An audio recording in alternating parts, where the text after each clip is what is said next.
ওয়া ইয়ামুরুনা আনিল মুনকার ওয়া উলাইকা হুমুল মুফলিহুন। অর্থাৎ মহান পাক রব্বুল আলামিন বলেন, তোমাদের মধ্যে এমন একটি দল থাকবে কি থাকতেই হবে যারা মানুষকে ভালো কাজের দিকে আদেশ করবে এবং খারাপ কাজে নিষেধ করবে।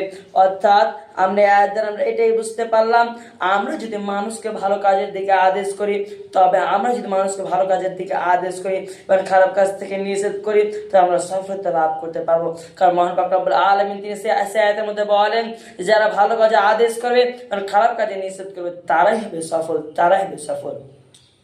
এই সম্পর্কে নবী করিম সাল্লাল্লাহু আলাইহি ওয়াসাল্লাম তিনি একটা হাদিসের মধ্যে বলেন, আবু সাঈদ খুদরি রাদিয়াল্লাহু তাআলা আনহু তিনি বলেন, রাসূল সাল্লাল্লাহু আলাইহি ওয়াসাল্লাম বলেছেন, নবী করিম সাল্লাল্লাহু আলাইহি ওয়াসাল্লাম বলেছেন, পৃথিবীর বুকে সবচেয়ে উত্তম জিহাদ হচ্ছে, এই পৃথিবীর সবচেয়ে দামি জিহাদ হচ্ছে মুনাফিকদের মুখোমুখি কাফেরদের মুখোমুখি হক কথা বলা, সত্য কথা বলা হচ্ছে সবচেয়ে বড় জিহাদ। আল্লাহর ভয়ে কাফেরদেরকে ভয় না করে সত্য কথা বলা হচ্ছে পৃথিবীর সবচেয়ে বড় জিহাদ। তার যে এই পৃথিবীর আর একটাও বড় জিহাদ নাই। অর্থাৎ আমাদেরকে সর্বদা চেষ্টা করতে মুনাফিকদের মুখোমুখি কথা বলার, সত্য কথা বলার।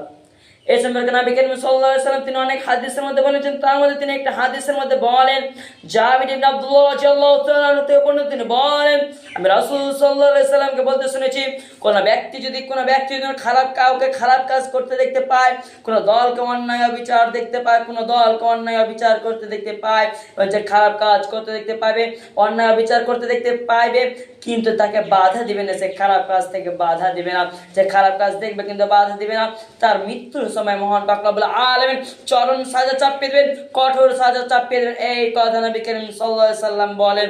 অর্থাৎ এই হাদিস দ্বারা আমরা কি বুঝতে পারলাম?